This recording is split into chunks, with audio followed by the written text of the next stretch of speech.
इसके जो बना हुआ है जिस एंगल में एनाटॉमी, तो ये बोन से बिल्कुल एकदम ऐसे आ जाएगा कि स्किन को प्रॉब्लम नहीं होगी, जो भी ऐसा जो कुछ आएगा इससे।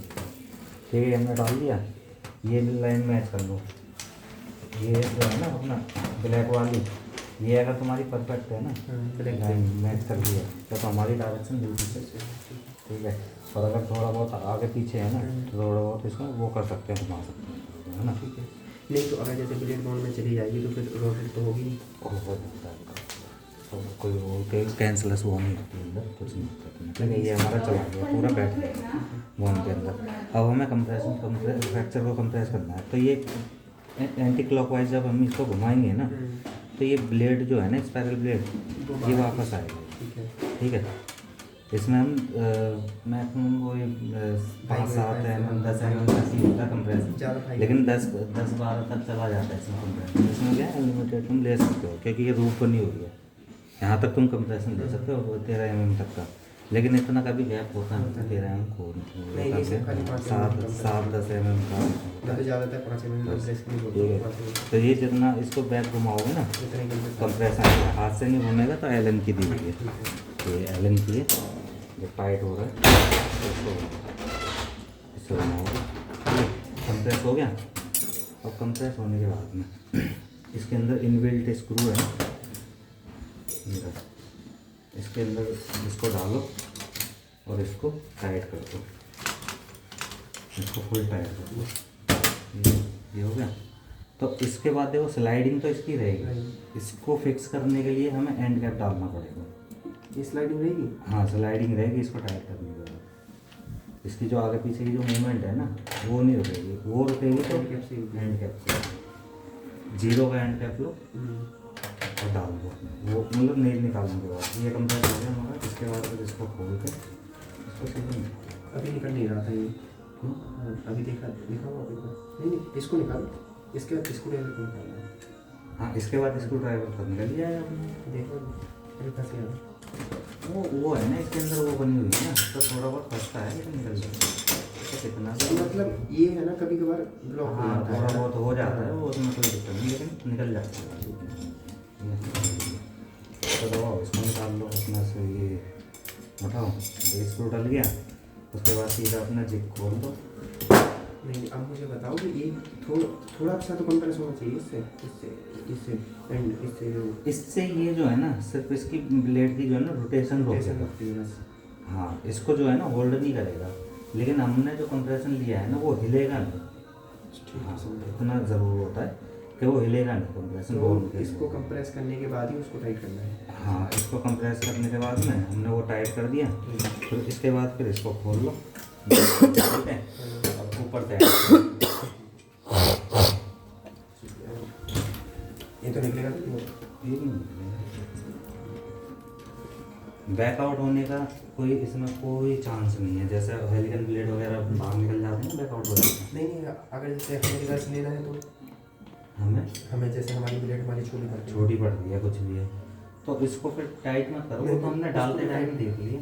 नहीं फिलहाल जैसे अगर हमें चेंज करना है तो फिर इसको लूज कर दो, इसी से ही लूज करेंगे। हाँ इसी से निकल आएगा ना। हाँ इसी से ही निकल आएगा। और इसको जो है ना इसको लूज कर दो, एंड कैप को इसको लूज कर दो। नहीं उसको तो जैसे हमने टाइट कराया नहीं, हाँ टाइट नहीं डाली, हमने वापस वापस निकाल रिटर्न निकालना है, तो इसकी भी ज़रूरत नहीं है तुम्हें। इसके अंदर जो ये है ना स्लीव के अंदर ही डायरेक्ट इसको तुम टाइट कर दो। ये अपनी सही डायरेक्शन में थोड़ा ऊपर नीचे करके ये बैठ जाता है। इसको डाल के और अपने पास ये हैमर है, हाँ ये सिलेक्टेड हैमर है ना, इसको डालोगे इसको मारो हैमर, ठीक है। कभी कभार मिल जाता है। हाँ ऐसे भी हो जाता है कि सर्जन कहते नहीं यार छोटी लगी। हाँ तो निकल जाता है, कोई बहुत ईजी है, कोई क्योंकि हमारे में दूसरे तरीके से बनाएंगे। हाँ ये तो नहीं है ना इसको? नहीं ये नहीं है, ये ही है। ठीक है, और ये किसमें? ये वायर का साइज लेने के लिए हम वायर के ऊपर डालते हैं, लेकिन उन्हें कुछ नहीं चाहिए। अप्रोक्सीमेटली जो मेन चीज़ है ये हेलिकल स्लीव चाहिए, गाइड वायर देंगे, अप्रोक्सीमेटली में ऐसे करेंगे और सीधा हेड खोल देंगे, गाइड वायर ये है। अब हम अभी ये देखो अगर पीछे ये रोटेटिंग नहीं होगा, बाकी ये स्लाइड रहेगा, लेकिन हमें जैसे जिप खोलने के बाद ना फिक्स करने के लिए हम ये कर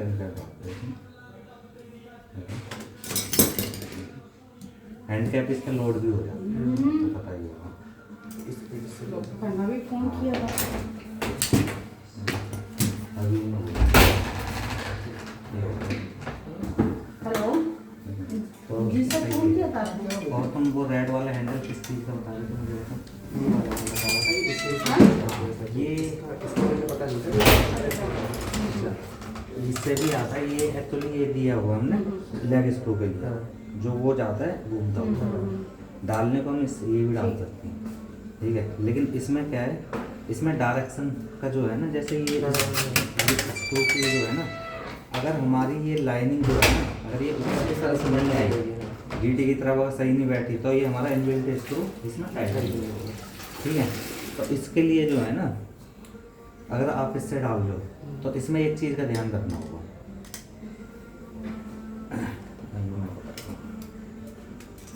डलेगा इससे भी, पर इसमें जो है ना, इसका तुम्हें सियाम में भी देखना होगा और वैसे भी ध्यान रखना होगा।